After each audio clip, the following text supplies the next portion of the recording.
What's the latest in the James Harden trade rumors? Apparently, he wants no team other than your LA Clippers, and it is at a standoff right now. I'm going to let you know what I think is going to happen and also what is going on. What is the latest on today's Locked On Clippers? You are Locked On Clippers, your daily Los Angeles Clippers podcast, part of the Locked On Podcast Network, your team every day.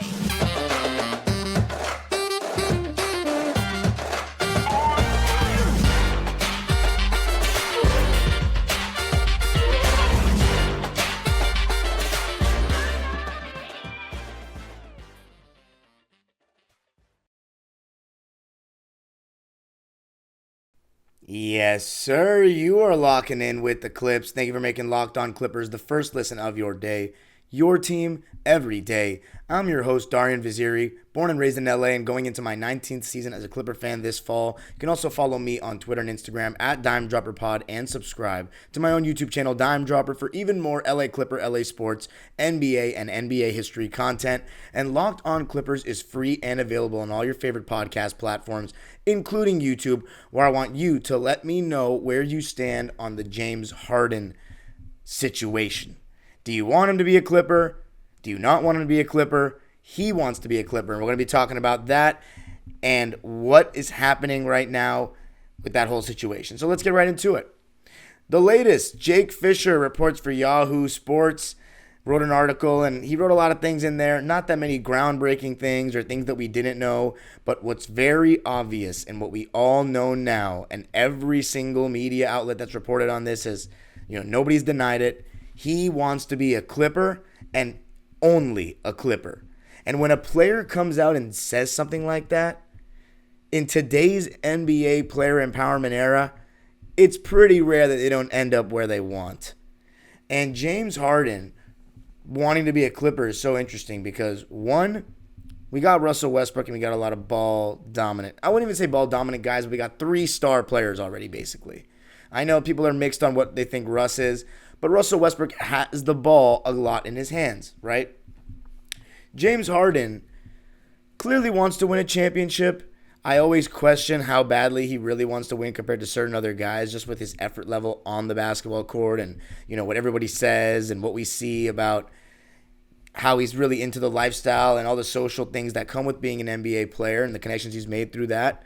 And sometimes isn't, I'm not criticizing his work ethic per se, but he's not like Russell Westbrook in the sense that he's always taking care of his body, always going all out. And granted, he's had his injuries the last couple of years and he's lost a step.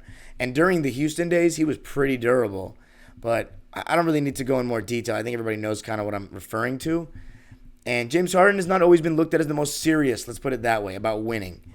Now, I'm not denying that he wants to win. He clearly wants to win, and that's part of the reason why he wants to come to the Clippers so badly. He clearly believes that this is the right team for him. He also believes it's the right place for him because he's from here. So that's another thing. This would be a little quartet of 4 guys from Southern California, which, could be a feel-good story that ends up in the first championship ever and it's just a dream come true, or it could be an absolute epic Hollywood catastrophe.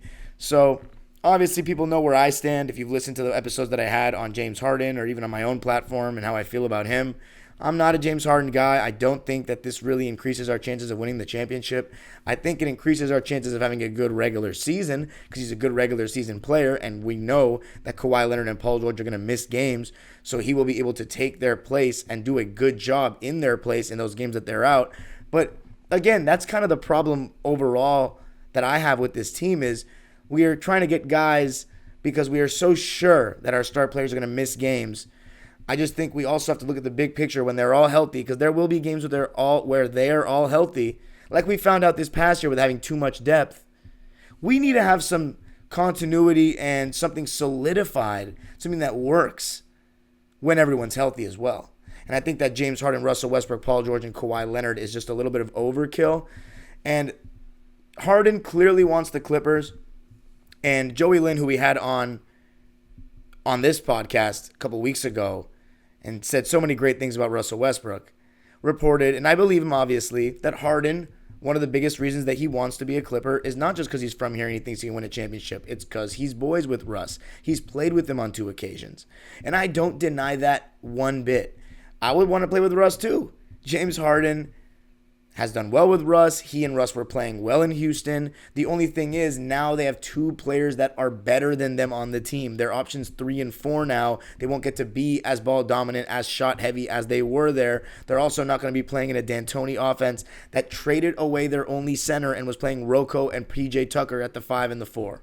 So that's not what it's going to be. We're going to have Zubats out there. We're going to have Mason Plumlee out there. And with Russ, depending on what you think of him, that's already 2 guys that are not necessarily threats from the outside. James Harden is, but he's also not the most natural catch-and-shoot player in the world. And he's very stagnant off the ball. I can't remember a time where I saw James Harden come off a pin down or come off a screen for a jumper. I mean, he's always just camping or has the ball in his hands. And I think that makes our offense even more stagnant. Now, when we talk iso ball, will Harden make the game easier for us in isolation basketball? Absolutely. When teams switch, which a lot of teams do against the Clippers, Harden gives us another one-on-one threat. But I'm not here to just preach about Harden's actual basketball value right now with the Clippers. The fact of the matter is, and what I'm trying to get across, is that he wants to be a Clipper. And the chances of him being a Clipper, I don't know if it's going to be anytime soon. I honestly doubt it.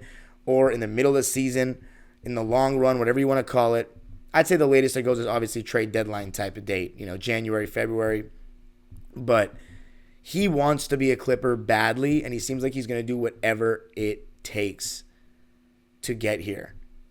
And, even though I'm not the biggest James Harden guy, as I've already said, the fact that a player of his stature, first ballot Hall of Famer that he's going to be, one of the best shooting guards that we've seen play the game, now he's obviously more of a point guard the last 7 years.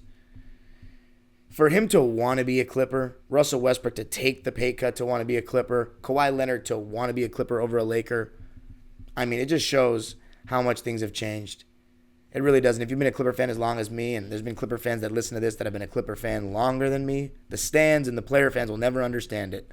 But the fans that have been here know how big of a deal it is for guys like Kawhi Leonard, Paul George, Russell Westbrook, James Harden to want to be Clippers so bad. And for a fan like myself, it does feel good, even if I'm not a huge fan of James Harden's style of play. But coming up, going to be talking about what it means that he wants the Clippers so bad, where the situation is at from the Philly side of things, and why it is at a standoff. Going to be talking about what that means coming up. I got to tell you a little something about FanDuel. Take your first swing at betting MLB on FanDuel and get 10 times your first bet amount in bonus bets, up to $200. That's right. Just bet $20 and you'll land $200 in bonus bets, win or lose. That's $200 you can spend betting everything from the money line to the over-under to who you think is going to hit the first home run. All on an app that's safe, secure, and super easy to use. Plus, when you win, you can get paid instantly. There's no better place to bet on MLB than FanDuel, America's #1 sports book. So sign up today and visit FanDuel.com/lockedon to get up to $200 in bonus bets. That's FanDuel.com/lockedon. FanDuel, official partner of Major League Baseball. Go Dodgers!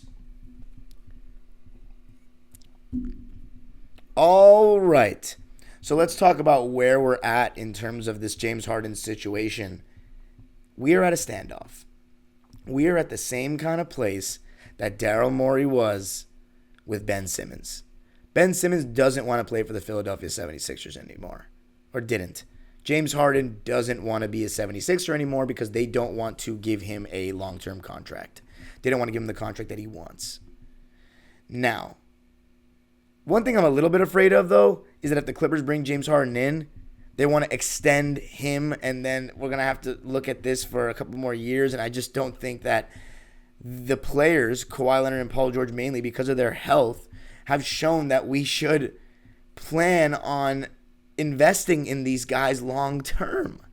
I just don't think that they've shown any kind of reliability for that to be a good long-term investment. And James Harden, I mean, he's not getting any better. He's still an all-star player. There's no doubt about it. This guy averaged 21 and 10 last year. But by no means is he getting better. He's clearly lost a step. He had that hamstring injury that was really bad, and he can't elevate off the ground the same way. does not get by his man the same way.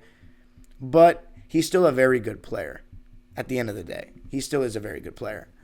But he wants to be a Clipper so badly, so he opted into the deal. Because if he hadn't opted in, there's just certain teams, like the Clippers, for example, that wouldn't have been able to afford him because then he's signing a new contract with the team. This way, he still is on an expiring contract by being on the last year of his deal that he's already signed with the Philadelphia 76ers. But he doesn't seem like he wants to play with Philly. It seems cooked in that respect. He seems done. I don't know if they're going to be able to convince him otherwise, and it's so interesting that this is happening because Darryl Morey is supposed to be his guy. He's the guy that had him in Houston. Brought in D'Antoni, had James Harden's career skyrocketing, brought him into Philadelphia. James Harden left Houston after Darryl Morey left. So it's kind of interesting that this is all happening, but I guess Darryl Morey's just kind of lost faith in him maybe. They brought in Nick Nurse. I don't think James Harden is necessarily a Nick Nurse kind of player, to say the least. Nick Nurse is a very defensive-minded coach, hard-nosed, wants high effort from all his players, and James Harden is an exceptional offensive talent, but not a guy that always plays 100% on both ends of the floor. And I don't know if there's going to be any James Harden playing for the 76ers anymore. Now, the question is, does he refuse to play entirely? Because if he refuses to play, then it puts some pressure on the 76ers that have this $35 million hole just sitting on their roster, or should I say not sitting on their bench even, but on their roster. However, I think that Tyrese Maxey and Joel Embiid, Tobias Harris is still good enough to win a 50 games or so, especially because Joel Embiid in the regular season is just fantastic, and I see Tyrese Maxey taking another leap. So maybe Philadelphia won't be in any rush to try to trade James Harden. But the thing is, Joel Embiid is in his prime, smack dab in the middle of it. And by not having an upgrade on this roster that fell short yet again, you are not necessarily doing your best to accommodate him. And then that poses the question, is Embiid going to ask out? Because he recently made that comment about, I really want to win a championship. I don't know if that's going to be in Philly or somewhere else. Now, I'm not saying that means he's going to want to leave, he's going to ask out or anything like that. I haven't heard anything of that nature, but I will say this. If he feels as though the Philadelphia 76ers as an organization are not doing their best in giving him a supporting cast that can truly contend, and if we're being real, no matter how much better Tyrese Maxey's getting and how solid I think Tobias Harris is, James Harden not being on that team, they're a worse team. They lost George Niang. Okay, they brought in Pat Bev, who again is decent, but he's not even as good as he was for us in 2021, and he's, more injury prone than ever before. He's always honestly been a little injury prone, but he's older, so he's going to get hurt. And then, I hate saying that, by the way, but Patrick Beverley, he's not going to play 82 games, let's put it that way. I don't think the Philadelphia 76ers are any better. So that's a dilemma. But we've seen Darryl Morey play hardball with the Ben Simmons situation, and he won. He got James Harden, and that was an upgrade for them. So I think he's going to wait and see what kind of deal he ends up receiving eventually, what kind of deal he ends up getting down the line. And it seems like Terrence Mann is the holdup. I wonder if the Clippers budge. I think that all depends on how the first half of the season goes. So in that Jake Fisher article that I referenced earlier, Jake Fisher said that James Harden, as of now, it seems like he will report to training camp and be a part of the Sixers. But here's the thing. We've seen James Harden, when he's wanted out, in two separate situations, Houston and Brooklyn, play but not really play. Basically, going through the motions, not giving a damn, and essentially just quitting on his teammates. We saw John Wall and DeMarcus Cousins say it was disrespectful. We saw the Brooklyn Nets fans say he was just throwing in the towel. So if he's going to kind of do that sabotage act, that's going to really want to make the Philadelphia 76ers get rid of him. Because I don't know if they can stop him from playing. I think they can, obviously, but oof. I don't know. I don't know what's going to happen. If he tries to sabotage them, and when I say sabotage, I just mean report to training camp and just go through the motions, play in games and just go through the motions, just trying to say, trade me, basically beg for it with his body language, then I don't know what's going to happen. But there is a chance that James Harden eventually, let's say he doesn't play, and there's just something happens to the point where neither side wants them to play. Because here's the thing. If Harden gets hurt playing in these games with the Sixers, whether he's going full speed or not, or he's trying his hardest or not, that's going to hurt his trade value now. So it might be in the Sixers' best interest to not even play him. So we'll see what happens. James Harden is the type of player that will play, but if he's doing the same thing that he did in Brooklyn and Houston, it's not worth it for Philly to play. And someone like Patrick Beverley, yeah, he's played with James Harden before in Houston, but I don't know if he's going to stand for that kind of stuff. And Joel Embiid seems to have no problem calling out his teammates and coaches and, fellow team members in the press. So it's going to be an interesting situation. It seems like a lot of people think it's inevitably going to happen because James Harden is so adamant on wanting to go to the Clippers and nobody else. So we'll see. It just so happens that the Clippers just don't have a very enticing offer for the Sixers. Let's say it is Marcus Morris, Norman Powell, and Terrence Mann. How much better does that make Philly? Does that get them out of the second round? Not really. They're losing James Harden. Now their second best player is Tyrese Maxey. Their third best player is Tobias Harris. And then probably Terrence and Norm after that. I think it's a decent team, but you think it's beating Boston, Milwaukee, even maybe Miami, especially if they get Dame? I'm not so sure. So if I'm Darryl Morey, the Clippers package, unless you're getting Paul George or Russ at the minimum, does not look very enticing. So basically, I'm going to let you know what you should expect going forward and what's likely going to happen in the next couple of weeks coming up.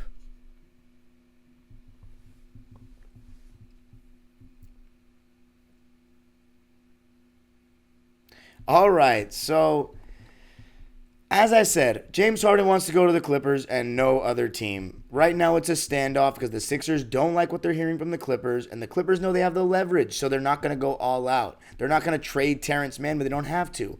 Maybe we can just end up getting him for Marcus Morris and Norman Powell, in which case maybe it's worth the risk, just trying to put a super team together. I'm not a super team fan, but if it means the Clippers get better and win I shouldn't say get better. If it means the Clippers can go to the finals or win a championship, then I'm okay with it. Super teams have won before. It is what it is. All four homegrown, overcoming a bunch of demons. I just don't really believe in it. I think that Paul George, I'm still a little bit worried about when it comes to the big moments. I'm just being honest there. Russell Westbrook, same thing. And James Harden, more so than those two. The only one that I'm super confident in is Kawhi Leonard. And then I'm confident in the role players, Terrence Mann, Nicholas Batum, if they're used properly to produce. But as for what's happening right now, I think it's going to just be nothing, a standoff. If you want something to happen with this James Harden thing, I don't, in the next couple of weeks, I think you're going to be disappointed because it's going to go into the year, and it seems like Clipper media is doubling down on that statement. The Sixers, as I said, Morey is patient. He's going to wait to see if he gets a better offer. The Clippers, I think we're perfectly fine heading into the season with the roster that we have. Now, on yesterday's episode, I talked about a consolidation trade, and if we were to get James Harden, I think that's obviously going to be the consolidation trade. If we get Harden, Morris out the door, Norm out the door, whatever, but that would trim our roster. But I think if I'm the Clippers front office, I need to try to explore avenues to get Marcus Morris off the roster in a non-James Harden trade. Because the James Harden thing, that's going to drag on. And I know senior salary is a big part of why you want to make the Harden trade work with him. But we need to get senior off the roster before training camp. I'm sorry. I just don't think that the vibes were good last year. He clearly didn't respond well to coming off the bench and then randomly came back in the playoffs when Kawhi Leonard got hurt. I like Marcus Morris, and I thank him for everything he's done for the Clippers, but we need to, not have him on the team in the fall. I'm sorry. That's just my opinion. If you disagree, let me know, but I don't think anyone disagrees. Somebody was so harsh to the point where they were like, I would like a whole episode on how we can, on why we need to get rid of Marcus Morris. And it's like, dude, I feel bad at this point. I mean, Senior's done some great things for the Clippers. 2021 Game 7 against Dallas, Game 5 at Utah, one of the biggest games in franchise history, and Senior was incredible. So I obviously don't want to rag on him too much. I've made my point clear. I think he needs to be moved, and that's it. But I think we need to look into avenues to trade him besides a James Harden deal, because that is going to take a while, even though Harden really wants the Clips. Let me know if you want Harden, though, in the comments. And Locked On Clippers is free and available on all your favorite podcast platforms. You got to comment, got to subscribe, and hit the notification bell so you know every single time that I post a video. You can follow me on Twitter and Instagram at DimeDropperPod and subscribe to my own YouTube channel, Dime Dropper, for even more LA Clipper, LA Sports, NBA, and NBA history content. The age-old proverb continues, go Clippers.